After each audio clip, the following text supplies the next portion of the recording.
Hello friends, जय जगन्नाथ। मु स्वागत करुच्ची आपण मानक मोर यूट्यूब चैनल सारा न्यूज चैनल को। चलतु वर्तमान नजर पकाइबा आजिर केतोटी गुरुत्वपूर्ण खबर उपरे। पुरी जिला पिपुलुरी एक लज्जाजनक घटना सामना को आसीची। जन नवम श्रेणी छात्री 5 मासर गर्भवती थिबा नै छात्री परिवार लोके पिपिली थाना शनिवार एक अभियोग करिसंती। पुलिस अभियोग को भित्ति करी एक मामला रुजु करी जने अभियुक्त को गिरफ्त करी कोर्ट चालाना करिछि। सूचनायोग्य जे पिपिली थाना अंचल जैनिक नवम श्रेणी छात्री को पड़ोशी घर जने व्यक्ति गर्भवती करिथिबा नै अभियोग होइछि। अभियुक्त पेशारे जने संकीर्तन गायक। शुक्रवार झील गर्भवती थिबा जानिबा परे माँ शनिवार पिपिल थाना अभियोग करथिले। पर छात्री डाक्तरी माना करा जायथिबा थाना अधिकारी सूचना दैछंती। एने पुलिस घटनार अधिक तदंत चलाइछि। परवर्ती खबर, मयूरभंज बांगिरपोषी ब्लॉक रे काल बैशाखीर क्षतिग्रस्त लोकंकु भेटिले गृह और नगर उन्नयन मंत्री डॉक्टर कृष्णचंद्र महापात्र। विभिन्न गाँ बुली लोकंकु भेटी समस्या संपर्क में पचारि बुझिथिले। एहासह प्रशासनिक अधिकारी आलोचना करी क्षयक्षतिर आकलन करी सरकार को जणाइबाकू निर्देश दैछंती। काल बैशाखी जोगु मयूरभंज जिलार 5टी ब्लॉक रे 19टी पंचायत रे 47टी ग्राम प्रभावित होइछि। 360 रु ऊर्ध्व घर भांगी। समस्त प्रभावित लोकंकु तुरंत पॉलिथिन जोगाई देबाकू मध्य निर्देश दैछंती मंत्री। सेहीपरि मयूरभंज जिला बिशोई ब्लॉक खड़मबेड़ा और जुड़िया ग्राम पंचायत अंचल में क्षतिग्रस्त होइथिबा गाँ परिदर्शन सह लोकंकु भेटिथिले। जंगल विभाग मंत्री गणेश राम सिंह खुटिया एवं गृह और नगर उन्नयन मंत्री कृष्णचंद्र महापात्र परिदर्शन समय दुई मंत्री सम्मुखें कांदी कांदी निज दुख बखाणी अंचलवासी। परिदर्शन 2 दिन भितर क्षतिग्रस्त लोकंकु सहायता राशि प्रदान और समस्त को प्रधानमंत्री आवास जोगाई दियाजिबो बोली प्रतिश्रुति देइथिले दुई मंत्री। परवर्ती खबर, पोखरी रे बुड़ी छात्र निखोज। गाधेबाकू जाइथिबा बेले पानी रे बुड़ी निखोज हो जाइछंती जणे छात्र। से होउछंती टांगिरियापाଳ अंचलर समीर बेहेरा। समीर 10ମ श्रेणीर छात्र केन्दुझर नरणपुर रत्नासाही थिबा निज संपर्कियों घर को बुलिबाकू आसिथिले। तेबे आज सकाळू पोखरी को गाधेबाकू जाइथिबा बेले पानी रे बुड़ी निखोज हो जाइछंती। बहु खोजाखोजी करिबा परे भी कौनसी खोज खबर मिली नथिला। तेबे घटनास्थल रे अग्निशम बाहिनी पहुंची खोजाखोजी जारी रखिछि। वर्तमान देखिबा आ गोटे परवर्ती खबर, सड़क दुर्घटना 15 रु अधिक यात्री आहत होइछंती। एमिति अघटन होइछि मालकानगिरी जिला गोविंदपल्ली ठारे। भारसाम्य हराई ब्रिज उपरकू चढ़ी जाइछि एक बस। फल एथिरे थिबा 15 रु अधिक यात्री आहत होइछंती। समस्त को गोविंदपल्ली चिकित्सालय केन्द्र रे भर्ती करा जाइछि। जयपुर रु चित्रगोंडा को आसुथिबा बेले गोविंदपल्ली रे घटिछि एही अभावनीय घटना। समस्त को आहत को माथिली मेडिकल को स्थानांतरित करा जाइछि। समस्त आहत को माथिली मेडिकल को स्थानांतरित करा जाइछि।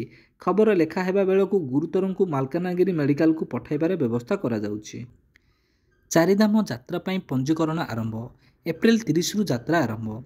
उत्तराखंड प्रसिद्ध चारिधाम यात्रा पाई पंजीकरण आरंभ हो जाइछि। एप्रिल 30 रु आरंभ हेबाकू जाउछि चारिधाम यात्रा। श्रद्धालुओं सुविधा को नजर रखी ऑनलाइन रे आधार सहायता रे पंजीकरण हेउछि। श्रद्धालुओं पई रजिस्ट्रेशन बाध्यतामूलक करिछि प्रशासन। एहा द्वारा श्रद्धालु निज पंजीकृत तिथि रे दर्शन सुविधा पाई परिबे। बद्रीनाथ, केदारनाथ, गंगोत्री और जमुनोत्री यात्रा समय रे श्रद्धालु निज सह छता,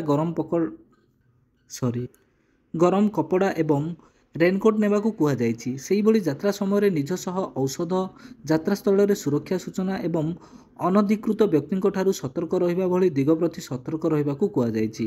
गत वर्ष चारिधाम रे बा मंदिर निकट रे फोटो, वीडियो किंबा रील्स करिबाकू बारण करा जाइथिला।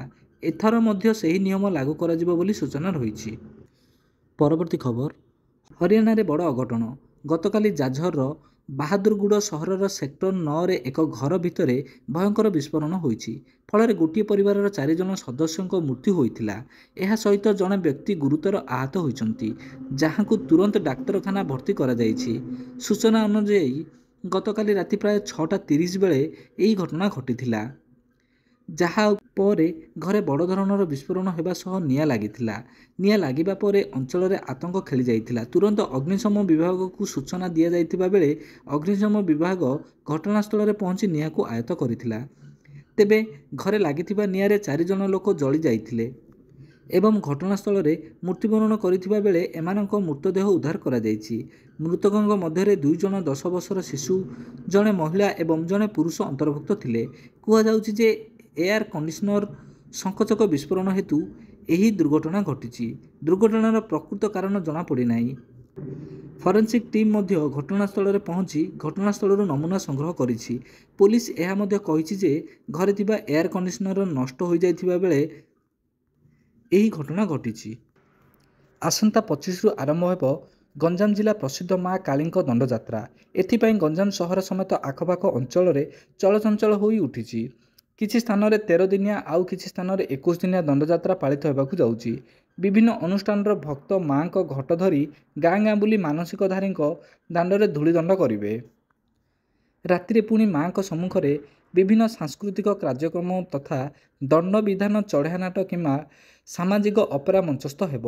ଏଥିପାଇଁ ବିଭିନ୍ନ ଅନୁଷ୍ଠାନର ଆଖଡ଼ାଶାଳରେ ନାଟକ ଅଭ୍ୟାସ ଚାଲିଛି। ଗଞ୍ଜାମ ଦାମୋଦରପୁର, ଚୌଧୁରୀସାହି, ପୁରସ୍ତମପୁର, ଗୌଡ଼ପୁଞ୍ଜା, ଧୋବାପୁଞ୍ଜା, କମାପଲ୍ଲୀ ଆଦି ଅନୁଷ୍ଠାନର ଦଣ୍ଡକାଳୀ ମନ୍ଦିର ପରିଚାଳନା କମିଟି ପକ୍ଷରୁ ପରିଚାଳନା କରୁଛନ୍ତି। କମାପଲ୍ଲୀର ପୁଞ୍ଜାର ଆହା କୃଷ୍ଣ ବୋଲି ଯାଉ ଜୀବନ ନାଟକର ନିର୍ଦ୍ଦେଶନା ଦେଉଛନ୍ତି ଅଧ୍ୟାପକ ଡକ୍ଟର ଗୌରୀଶଙ୍କର ଶତପଥୀ। ଫ୍ରେଣ୍ଡ, ଯଦି ଆପଣମାନଙ୍କୁ ମୋର ନ୍ୟୁଜ୍ଟି ଭଲ ଲାଗୁଛି ତାହେଲେ ଆମ ଚ୍ୟାନେଲ୍ ସହିତ ଯୋଡ଼ି ହୋଇ ରହିବା ପାଇଁ ଚ୍ୟାନେଲଟିକୁ ସବସ୍କ୍ରାଇବ୍ କରିନିଅନ୍ତୁ ଏବଂ ପାଖରେ ଥିବା ବେଲ୍ ଆଇକନ୍ଟିକୁ କ୍ଲିକ୍ କରି ଅଲ୍ ନୋଟିଫିକେସନ୍କୁ ଅନ୍ କରିଦିଅନ୍ତୁ। ଯାହାରି ଫଳରେ ଆପଣମାନେ ସବୁଦିନ ସକାଳେ ନୂଆ ନୂଆ ଖବର ଜାଣିପାରିବେ।